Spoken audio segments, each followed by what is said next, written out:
Welcome to this episode of Crafting for Profit Live. This is episode 27 of the podcast, and today we're talking about physical organization of your crafting space.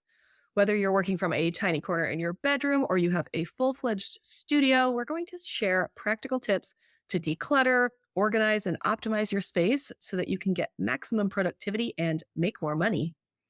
We've actually pre-recorded this episode, but if you are watching on YouTube, we will still be chatting with you in the live chat. So if you have questions, comments, want to chat with us, feel free to do that in the live chat. And if you missed that live chat, you can ask your questions below. Or if you're listening to this episode on your favorite podcasting platform, in the podcast notes, we have a link to a form where you can always ask us questions, even if they're off topic. Let's start today's episode by talking about why it's important to get organized in your crafting space while running a business. So organizing your workspace is not just about making things look tidy and good. It's about running your business better. When your space is clutter-free and well-structured, you'll spend less time hunting for tools and materials and more time actually creating. Plus, when you're not constantly battling chaos, you'll feel less stressed and more inspired to create. Let's face it, if I had all the time back that I spent hunting for that thing I know I ordered and received from Amazon to make this project, then I would probably have days more to spend on my business. Let's just face it. Truly, or days off. I just take a day off for the amount of time I've spent hunting for my weeding hook. The other day was working on some slate coasters and I could not find the package. And I literally turned everything upside down and then they were right in front of me. If I had just put them in my space for that, I probably could have found them a lot easier. No, if something is in a bag, it's like the bag is automatically camouflaged when you're looking for it. You're like, where did I put that thing? And the bag is right in front of your face, but you're looking for the thing, so you don't see the bag. I don't know. I think this is probably something that scientists should study because it is hilarious how often I cannot find something just because it's in a shopping bag. All right, so where do we start? We're gonna start with setting the foundation. So first of all, you're gonna want to define your workspace needs. What type of crafter are you? Paper craft, sewing, HTV. Consider the scale of your business here. Do you run it on the weekends, just at night? Is it a full-time gig for you? So kind of define your workspace and what you need to get out of it before you even start. I think if we don't do it that way, we're just going to end up with problems because you're going to think, oh, I can run my whole business from my dining room table. And that gets really tough. So you may need to be very clever or I don't know what the word is, ingenious about maybe finding something around your house, like another space in your house to craft in, or you're going to have to figure out how to make it work. But knowing the scope of your business is a great place to start. I feel like I often get trapped here as well I don't do a ton of sewing crafts. And so if I don't sort of define my space up front, I really love fabric and I want to keep it all. But I don't need that much fabric. I only need fabric occasionally for the random project. I definitely don't need probably even as much as I have at this point. So defining it up front for me also helps me in later steps of being like, hold on a second. This is an area for my business that uses HTV. I don't need this much fabric, and insert other craft supplies under that. I have a very similar story. I was trying to find a place for some more sublimation blanks. I had purchased some for my business, trying to figure out where to put them. My mom was actually over and she opened up a cabinet and the entire cabinet is for sewing supplies. And she's like, you don't sew, you send stuff to my house to get sewed. I was like, yeah, but it's so pretty. And what if I do want to sew? And she's like, Cori, this is a valuable space that's being taken up in your craft room that you could be putting sublimation supplies in. And she's like, you have a bunch of empty drawers in your guest room. That's now becoming the sewing area because you don't need to access it all the time. And I was like, all right, Judy, that was a pretty good idea. Give it to my mom for that one. When we're talking about setting the foundation, we do want to think about the importance of ergonomics. We can think about things like adjustable tables and chairs, proper lighting, tools like anti-fatigue mats for standing areas. Different things like this are going to make your life so much better. I can't stress that enough. As your craft business succeeds, you're going to be working more and more in this space. And without these tools, your back is going to suffer, your feet are going to suffer, your overall health is going to suffer.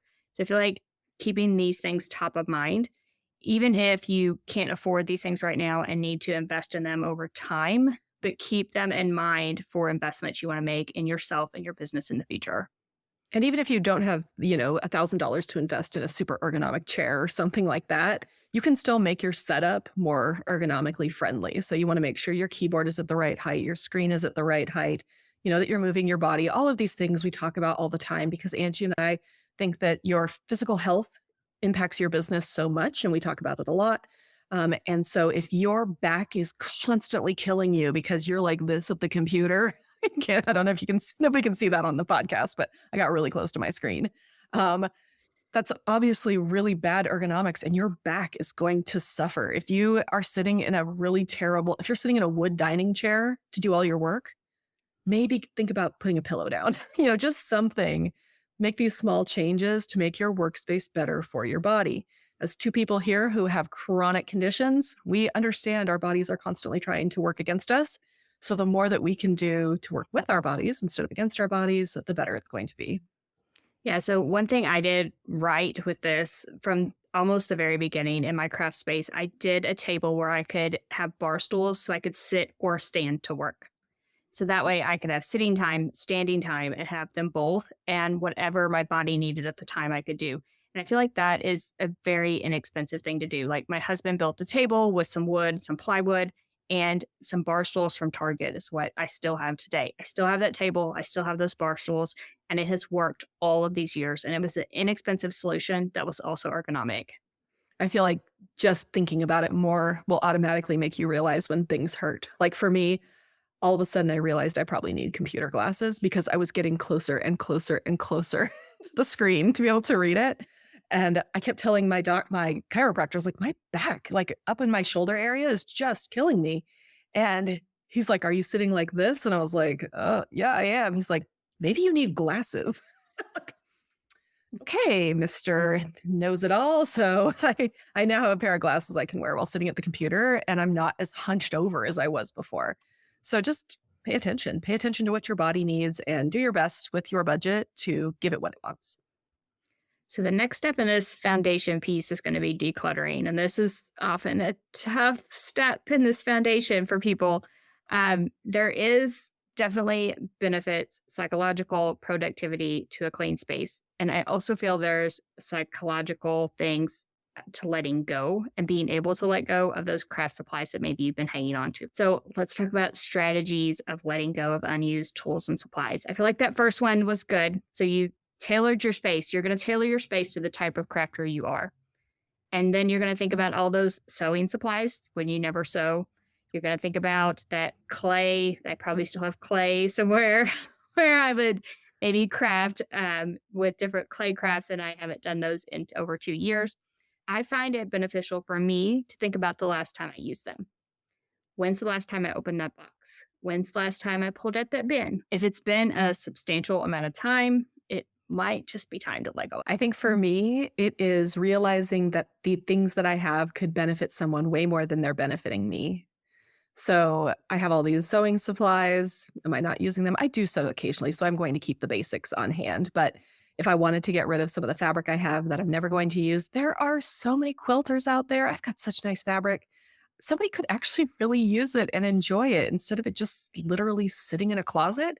It's like, yeah, somebody else will do this. So I feel like I've gotten rid of quite a bit of stuff in my craft room actually over the last month or two as I've gone through this sort of spring cleaning, beginning of the year sort of situation. I realize we're recording this in January, but it's March while this is going out. So we're in January now. And I have been doing a lot of sort of spring cleaning, reorganizing, trying to figure out where things go. And I've had to let go of a lot of things I've had for a really long time, both furniture that I thought was like, this is the best piece of furniture for organizing. It's amazing. I love it so much. And it's now doesn't work in my space anymore because I've got other things that work better for what I have now. But yeah, it's if I can think like, okay, somebody else is really going to get much better use out of this than I am, and I'm just moving this around my craft room, being annoyed by it, I can let it go. And for me, another strategy here is to think about the shelf life of some of these items. Some of these items deteriorate over time. If I have an excessive amount of, say, epoxy resin is a great example, HTV is another great example. If I have an excessive amount that I'm not going to use in a fairly quick time frame, it's probably just going to go to waste because it's not going to work anymore. So I also try to think about that as I'm going through my space. What do I have an excessive amount of that I'm not going to use? And could I benefit someone with that excess? Another fun way to think about it is what can I put in that space instead? Whether you already have something or maybe you're thinking about getting something, if you're like, oh, I don't have room for that big heat press, maybe you do have room for that big heat press if you just let go of something that you haven't been using as much. Whatever that is, you can think of it as like, not, oh, I'm losing this, but hey, maybe I'm gaining the space to do something that I really love right now. And I would encourage you, if you're going to donate this stuff, I love to find people that can really use it. Schools are a great example. I donate a ton to schools. I just post like a free for all on Facebook because I love to see people get into new crafts. Locally here, there is like a craft reuse center. You donate your supplies and you can pick up other supplies. I tend to just donate at the door so I don't walk in and just start splurging on the other things. So I just donate and say, here, take it, give it to someone that will appreciate it. You can also sell some of the bigger items, of course, on Facebook Marketplace or something like that. So you can sell those things to invest in larger equipment that perhaps you have space for now. So those are just a few of the ideas on places to donate or sell. I love our local Buy Nothing group on Facebook. Most areas have a Buy Nothing group, literally in the title. Give stuff for free, get stuff for free. They are awesome.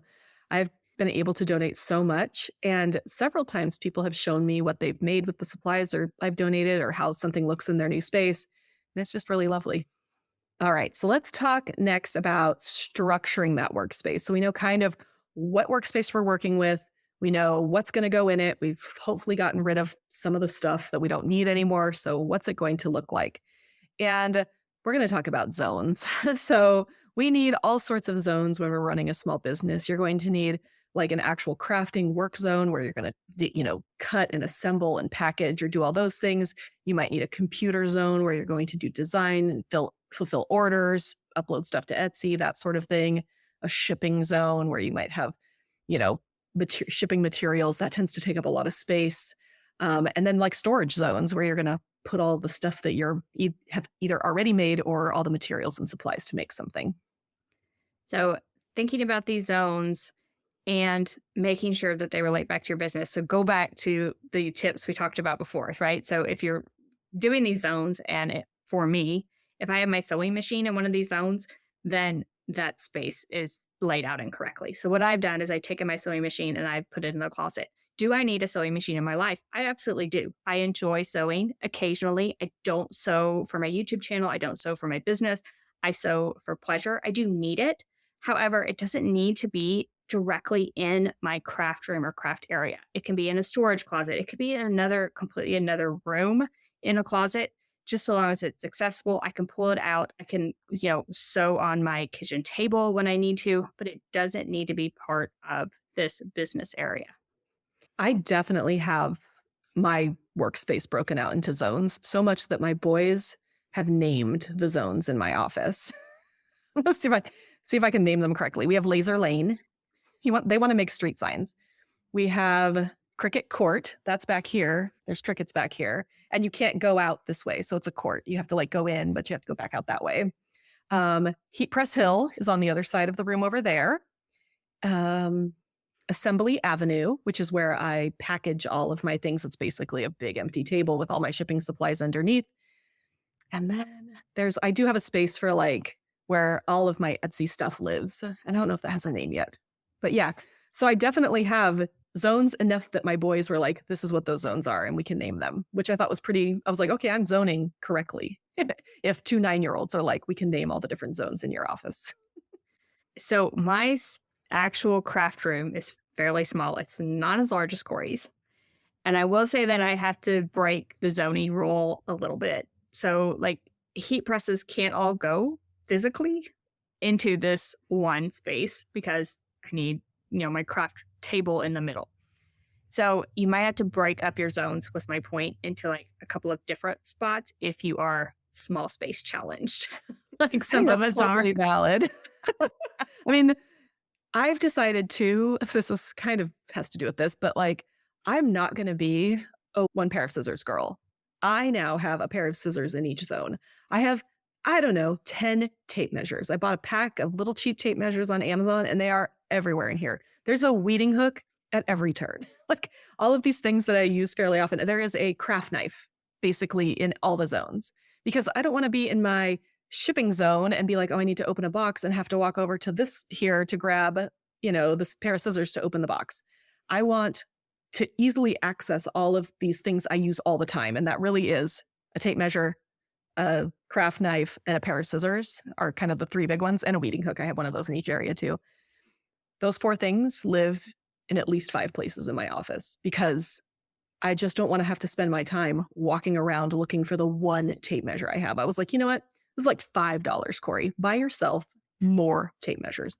Get yourself more scissors. They don't have to be expensive. They're just for opening boxes and cutting random things. I have some nice pairs of scissors back here if I really want to do something nice. But yeah, that has like saved me so much time by just adding those few extra supplies that I use all the time in all the zones. I do have a very big space. I should also admit. So I should also mention that I'm working in a much larger space than most people are. That's why I wanted to mention us people that might be small space challenged. Yes, you are. It's very valid. I'm very, very lucky to have this space, but it is very zonable in here. So I'm doing the zones. So next, let's talk about designing a production line, and this is one of my favorite topics.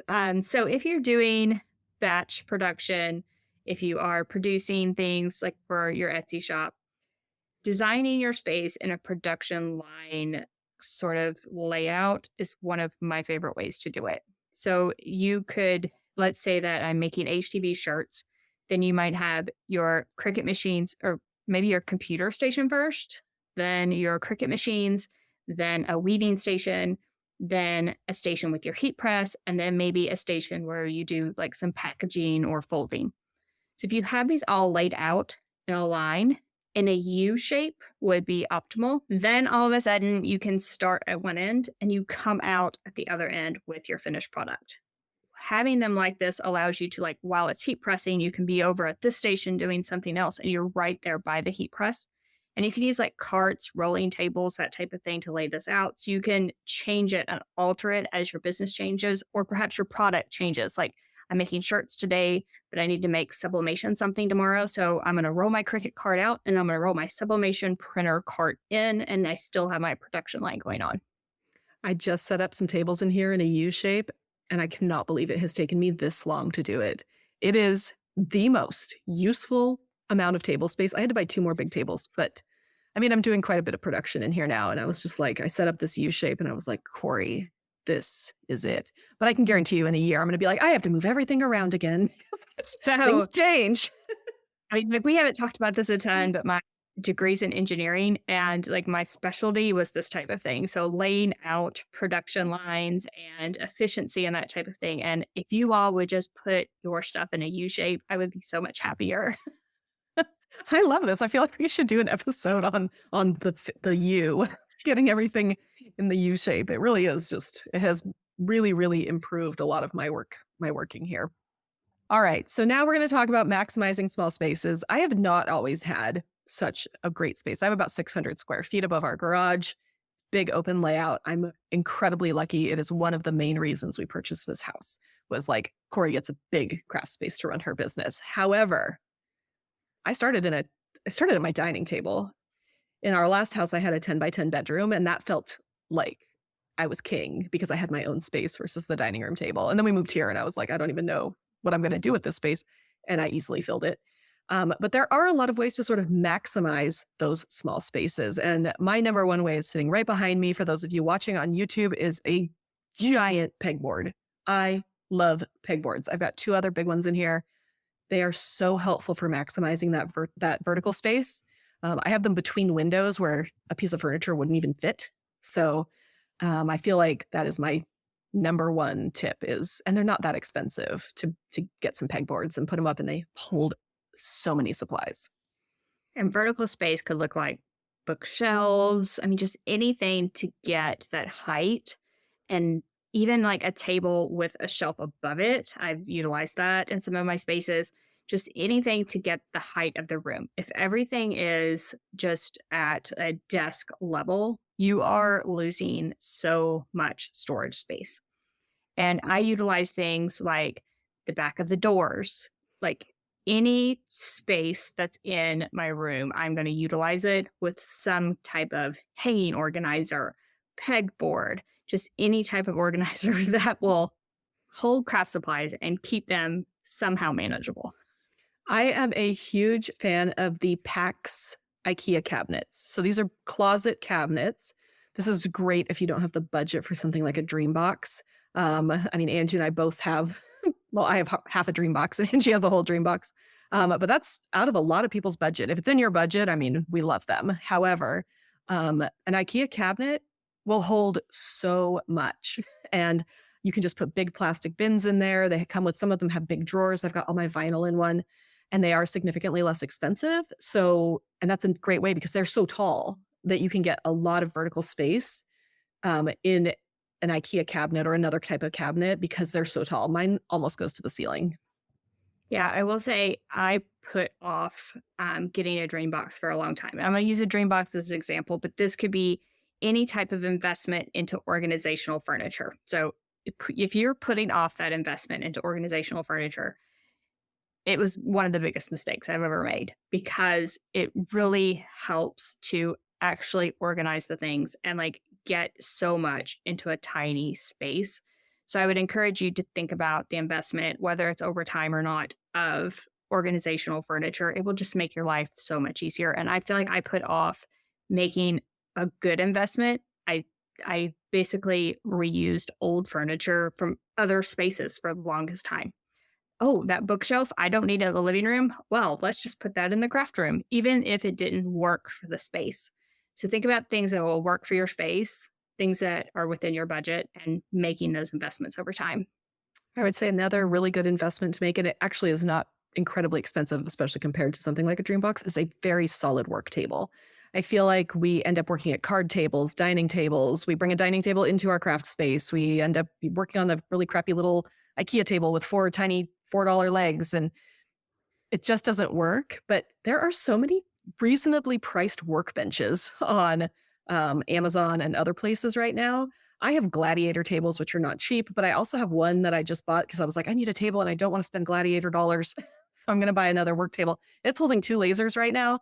And that thing is really solid. And it really, and it's like $150 maybe, which I realize is still out of the budget for some people, but like it's adjustable. So it can go up and down depending on how high I need it to be. I have it at a standing height so I can work at it.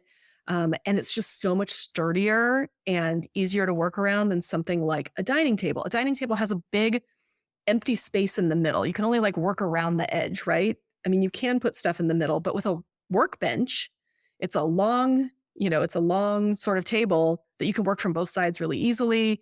They're easy to move around. You can fit them in a lot of configurations. So I'm a huge fan of the workbench.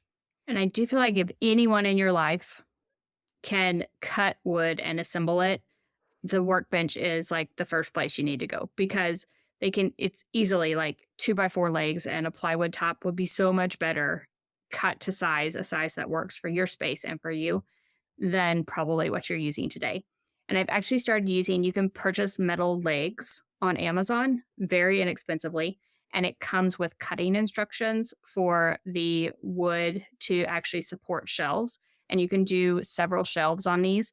And I've actually started purchasing those because it comes with cut instructions. The legs are metal, very sturdy, holds a ton of weight. So I can use heat presses, printers, all these heavy things I can put directly on these work tables. And they're super inexpensive. And it's like one of the best hacks that I've found lately.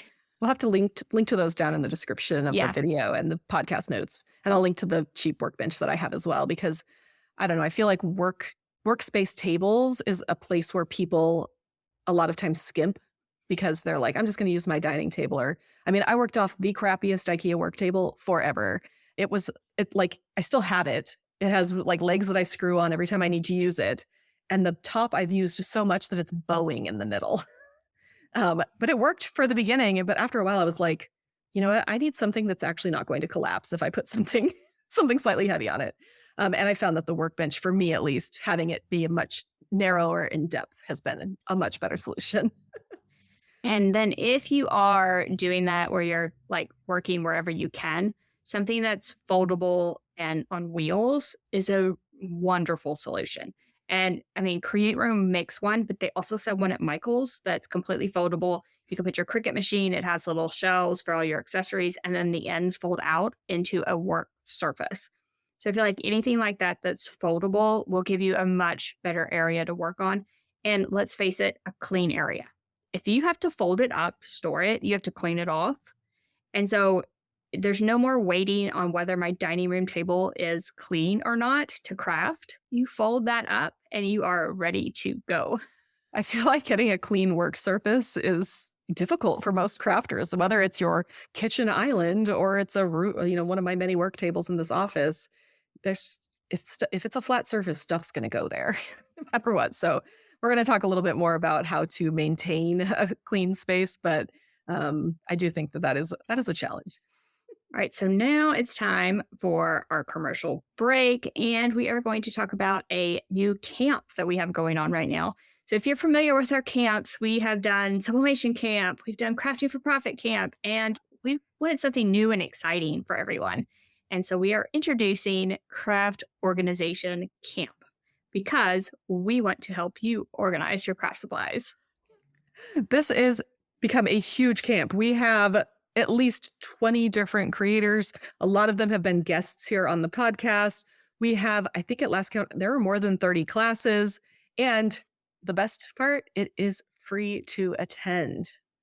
So, March 20th to 22nd, 2025, you can attend for free, and you could sign up for your free ticket at craftorganizationcamp.com. Now, if you are finding this after March 20th to 22nd, don't worry, we have options for you as well. So, the free access, March 20th to 22nd, you can watch all of the videos. You can download the resources that we have. However, maybe you want extended access. You're busy that weekend. You can't fit all of these amazing classes into that weekend. You want to review them over time. We have a VIP pass for you as well. So it starts right now. It will go up in price from there. And even if you find this after March 2025, we will have it for sale for the full price as well. This is so exciting. I feel like when we pitched this to some of our speakers, I don't know if we've ever gotten such a fast response for any of our events. Everybody's like, no, I'm in, I'm in, I'm in. We love organizing. Got to organize. It's awesome. I was so excited by the response just from our speakers. So we have some really, really wonderful speakers this time. We will have some great sponsors as well. All you have to do is go to Craft Organization Camp, get your free ticket for this virtual event, and we will see you there. Yep. And of course, all the stuff we're talking about will be expanded on in there. So let's talk about organizing for efficiency now, including labeling and inventory management. And I mean, I've already talked about how I'm not good at inventory management, so this ought to be really good. So let's start by talking about labeling. Guys, out of sight, out of mind, right? I feel like all of us, if we put something in a drawer, like we were saying, if it's in a bag, I'm not going to see it, which is why we need to make sure that we're labeling everything. Yes, it is a pain in the butt, but it's important. And you don't need a fancy, like make all these beautiful labels with your Cricut. You don't even need a label maker. Post-its. Just start with Post-its, whatever works, little tabs. My husband bought a label maker and it was like one of the happiest days of my life. So now I have a label maker. So I've been putting little labels all over things. My boys love the label maker. So I tell them what to make. And then they're like, use the little label maker and label stuff for me. Because if you don't label stuff, you're just never going to know where it is. One of my tricks is to use chalkboard labels in my crafting space because I change so often. Like, you never know what I'm going to get into or be interested in. And I was so tired of trying to peel off labels or peel off vinyl because I had made it pretty, and chalkboard labels, and I could write on it with a chalkboard marker. It doesn't rub away. And then when I'm done with it, I just use some water, get rid of it, relabel it. So I found that's the easiest thing for me. And I do love my label maker and I do use it in some spaces, but the chalkboard labels like have my heart.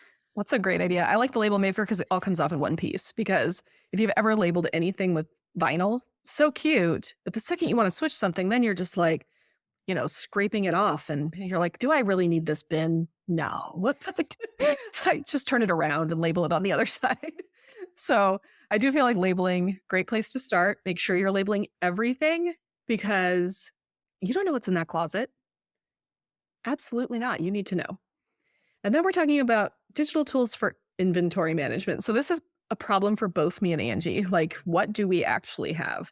Yes, we can label it, but like, how many mugs are actually in that box? I have a big box. It has 5 mugs in it. You would think there was 24 mugs in it, but you can't tell unless you open it up. So this is something I think we're both going to work on this year and hopefully come up with some good solutions so that we can bring them to you because this is an area where we both need to improve. But there are, different apps you can try and use: Airtable, Notion, Google Doc. I feel like it would be amazing because I'm constantly like, I want to do this project. Do I have the stuff to do the project? I have no idea. Let me go find it and try to see. And if it was easily accessible for me to know what I have, I feel like it would save me so much time, but it's just the doing of the inventory. Yeah, right. I mean, every time I craft with something, am I going to mark down what I used? It's probably getting into it using a system, right? We use so many systems in so many areas of our businesses. It's just implementing a new system and getting used to marking it down. But since that system is not currently implemented, it becomes becomes a huge hurdle. So it's something we both need to work on. We got to come up with a solution. Yeah. And am I guilty of purchasing like 3, 4 times the amount I need for a project? Absolutely. Because I didn't know I had it and I ordered it. And then I didn't know I had it again, maybe, and ordered it. Like, yeah. Did you ever see that viral TikTok video about the guy who buys like 5 bottles of hoisin sauce? That's how I feel in my craft room sometimes. I was like, I'll even say, I was like, oh, it's the hoisin sauce problem.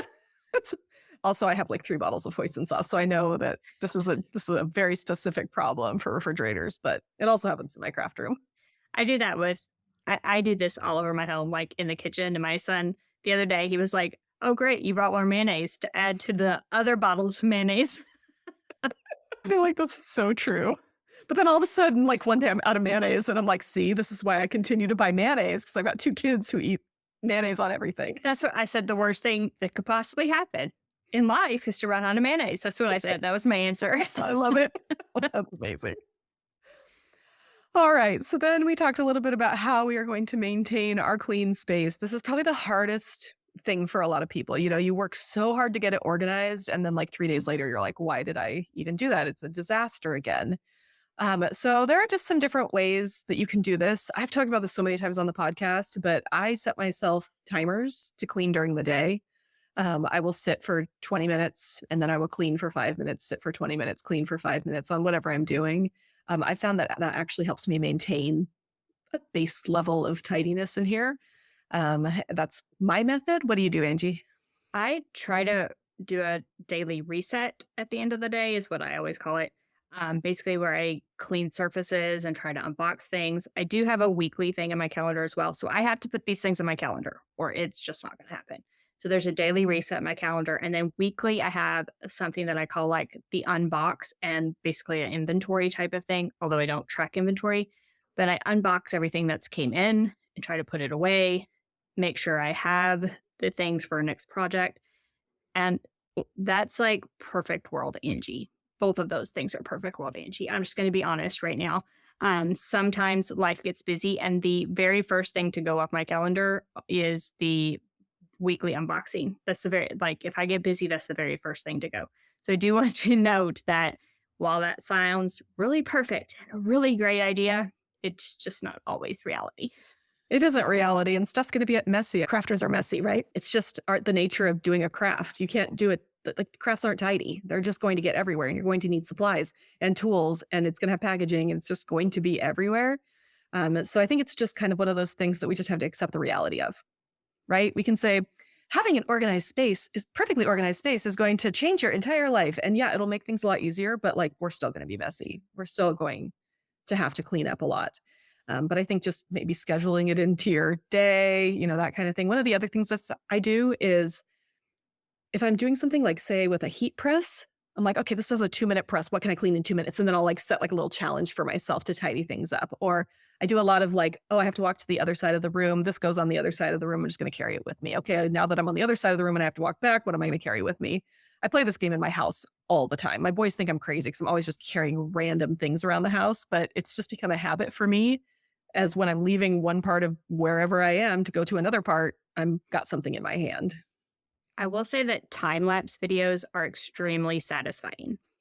Your phone probably has a time lapse mode on the camera, and you can set it up somewhere so you can see your space and set your timer for 15 minutes. And at the end of that 15 minutes, watch that time lapse. And it is extremely satisfying way to reward yourself. And that's, I've sort of become hooked on that. And I even have, now I have a little tool that my phone will follow me around my craft room. That's how addicted I am to little time lapses. That is amazing, and I want you to link to that in the description because I want one of those because I do time lapses all the time. The best thing about a time lapse is you can't be on your phone while you're on the time lapse. And the other thing is when I'm on a time lapse and I know I might share it on Instagram or somewhere, I don't want to get on my computer in the middle of a time lapse. So it like keeps that accountability thing that we've talked about in other episodes. Like, okay, this is cleaning time. And it's pretty amazing how much you can clean when you do not have a device in front of you. It's also amazing how much you can do in just 15 minutes. But it's like the mental hurdle of like, oh my gosh, this space looks insane. Like, I don't even know where to start. And I often get that way. Like, I don't know where to start with something. And so I'll just walk away. But my strategy is just to start in one area. So start with the surface and clean it off. And that often leads me to something else, right?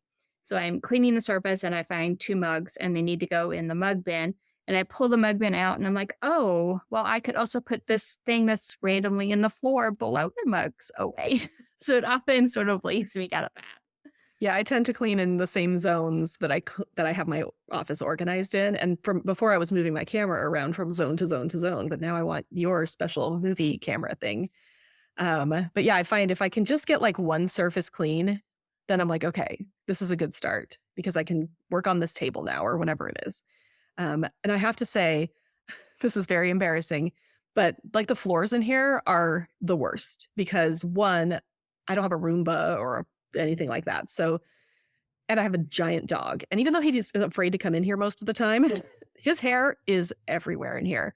And so I did like, I put everything up on all the tables a while back when I was doing my big spring clean. I put everything up on the tables and I vacuumed and then I mopped and I was like, oh, I can physically see a difference in these floors. It was so bad. But I was like, oh, that actually felt really good though, because like seeing the difference of before and after, there was like glitter glue on the floor and all sorts of stuff. It was pretty bad.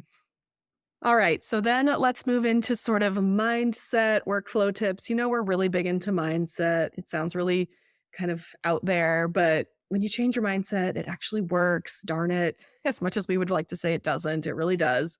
So, one of the things that you should start with is to create a space and a workflow that you love. When you are working in a space, in a workflow that you love, you are actually going to enjoy working a lot more than if you are fighting against your space. So it doesn't need to be like a rainbow color coded, organized giant thing. The main reason that my office is rainbow coded is mostly because I take pictures of it all the time.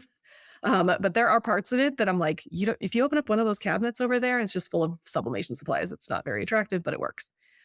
But I work in a space that I really enjoy, and that makes it really easy for me to come into work every morning and get started and feel creative. And I think that's just so much better than walking into a dark space with a bunch of colors I don't like or art on the walls I don't like and just being grumbly about it.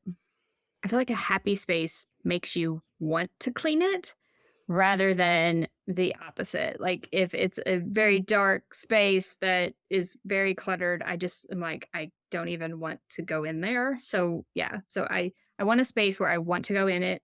I want to keep it clean.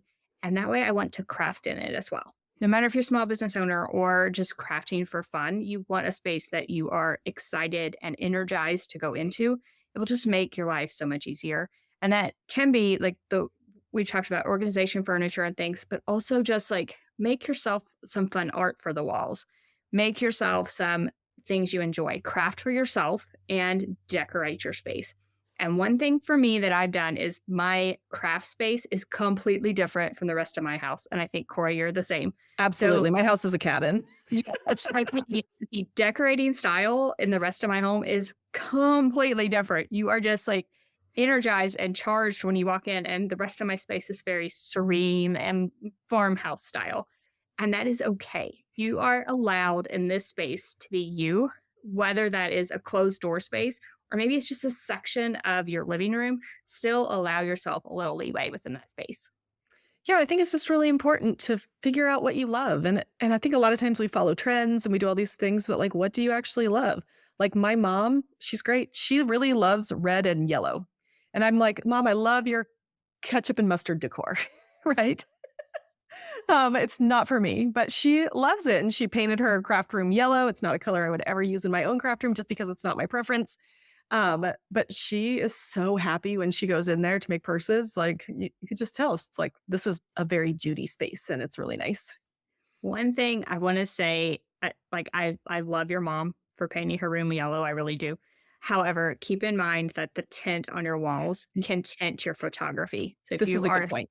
yeah, if you're taking pictures of the things that you sell for online use, the color of your walls can tint the entire space visually and tint the photography and throw off the white balance. And I learned that the hard way. So I'm just going to like throw that in That's there. a really good point. She does have a light box. So she takes all of her photos in this giant light box. And before she would come down here, she actually, for up until just a couple months ago, she was taking all of her photos in my office because, again, it's not yellow here. All right. And one of the other things we wanted to mention music, podcasts, audiobooks, just the sounds that exist, white noise, whatever it is, make it sound good in there too. For me, it's almost always an audiobook if I'm not doing something that is like where I need my brain to be typing or something like that. I always have an audiobook going on in here, and it's how I read so many books a year. But that's just me.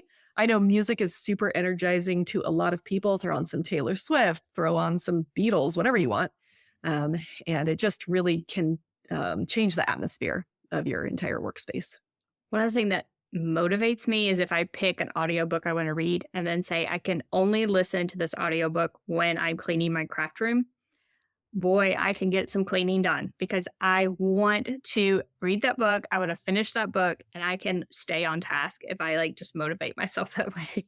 I love that so much. I should do that as well. This is my audiobook for cleaning. You cannot allow yourself to listen to that outside of that cleaning time and you will totally be motivated. This would be the cleanest space you've ever seen. Get a really good book, like a really long, really good book, some fantasy epic. Yes, That's then like, are you ever coming back inside? No. no, I'm cleaning. I'm cleaning. It's very, very difficult. All right, next one is another one of my favorite topics is time blocking. So time blocking for tasks is one of the ways I stay productive and scheduling specific times for all the things. So whether that is production, administrative tasks, also add cleaning and time to straighten up within those time blocks. And that way you're for sure to do it. So I daily add in like a sort of clear the surfaces type time and then weekly add another time. So that's what I do. Whatever works for you, I just encourage you to add that time in. And that way you won't just sort of not keep your space up. Once you get it organized, let's keep it organized. Yeah. I do the same thing, but on this much smaller scale with the little timer. It's like 5 minutes of cleaning, 20 minutes of working. It's just like this process all day. I mean, the fact that we've been sitting here recording this for 45 minutes, I'm like, office is getting messy while I'm just sitting here. So I'm losing out on my, my 5 minute cleanings for the day. And I'm speaking of the timers though, everyone needs one of the little flip timers. So it's like a little cube and it depends on the timer you purchase. So mine has like 5, 15, 30 or something on the sides. And all you have to do is flip it to the 15 side and the timer automatically starts for 15 minutes. And that for me has been a lifesaver because like if I'm expected to put a timer on my phone and then my phone is usually on silent, so I don't even hear it go off when it's done. That timer is such a silly thing, and it has made one of the biggest differences in my entire life. I have one in the house now too, because I'll do the same thing. I'll sit down to do a puzzle, I'll puzzle for 20 minutes, and then I'll spend 10 minutes folding laundry because I need to move my body. And that's really the catalyst for all of this for me was not necessarily that I need to do chores and have off time. It's that because I have fibromyalgia, I have to stand up and move around or else my hips will like fuse into place and be really cranky. And so I got this timer basically to move my body, but now it has very much changed how much I get done around the house when it comes to chores, when it comes to cleaning my studio, all of these things. I'm like, man, that was like the best little purchase I think I've made.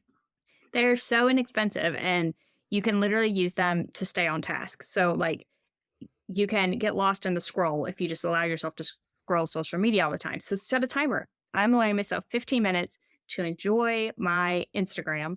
And then once that timer goes off, I have to get off.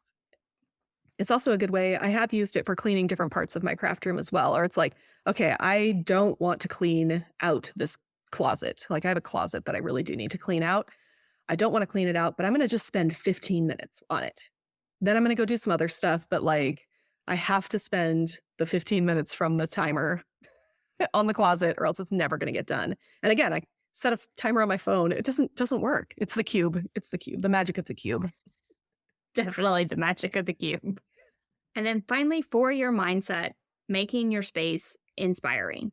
Now, whether that's personal touches like we talked about, like making yourself some art, or even the goal reminders, your business goals, even like a daily inspirational quote. So I have a little calendar. It's a perpetual calendar, so I never have to change it out. And you just flip it to the next day, and it has some type of inspirational message on it. Small, inexpensive. I got it super cheap. And it's been one of those things that sort of keeps me motivated in my space. And then vision boards is another great idea. So anything that's going to make your space speak to you, I feel like would fall into this category. And that way you just want to keep your space cleaner when it's inspiring. Yeah, I feel like also having those, personal touches, whatever, it makes it also feel just like slightly less like work. Because sometimes we get in and we're like, I have to make 500 mugs. And your brain is like, okay, I got to do this. But if you have that podcast or that music or whatever going, if you have live plants, I'm a huge fan of plants in every place you can put them. You can learn how to grow a plant, I promise. I had the blackest thumb and I decided I'm going to be better at this. And so I killed a lot of plants in the process and now I can grow plants. I feel So like I get a snake plant. That's all you need to do. snake plant, my favorite is a peace lily because they are dramatic. They're like, I need water. And they like will completely get flat. And then you water them and like 2 hours later, they're like, never fine. I'm totally fine. And so I do feel like bringing life, open a window, bring in some fresh air, like anything you can do to just create life and vitality in your space, in addition to all your fun, crafty stuff. I feel like that's just something that you can do to really help your mindset of making this like a holistic journey. Sounds so woo woo, but it's like, okay, I'm breathing in fresh air. I'm creating. I'm making something beautiful. I'm running my business.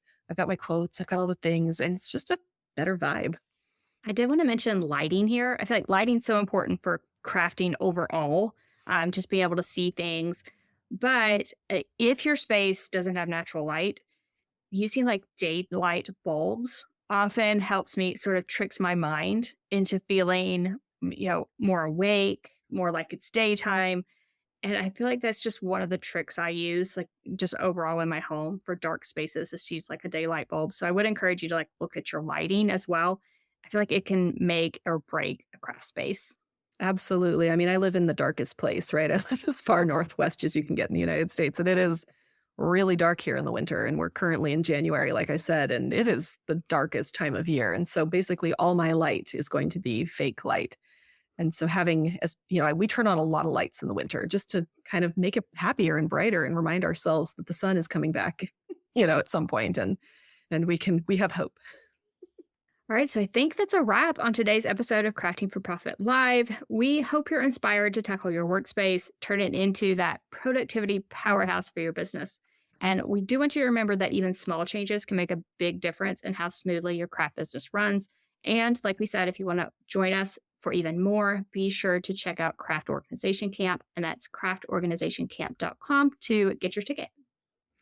If you love today's episode, don't forget to subscribe and leave us a review. It helps us reach more crafty entrepreneurs. If you want to share your workspace transformation, tag us on Instagram using the hashtag crafting for profit. We also have Crafting Camp's Instagram and Facebook now. So this is kind of exciting. We now have our own social accounts, which we probably should have set up a long time ago, but we're not going to talk about that. But you can tag us at Crafting Camps on Instagram and Facebook. So if you are interested, you can go ahead and do that. And we would love to see the progress of your room. So tune in next time. We'll have a podcast in 2 weeks, and we're not sure about the topic yet. So it'll be a surprise to all of us. Be sure to subscribe to our newsletter so you get all of those updates. You will find a newsletter sign up in the description below the video or in the podcast notes to sign up, and we'll send you information about our next episode. So until next time, happy crafting and happy organizing.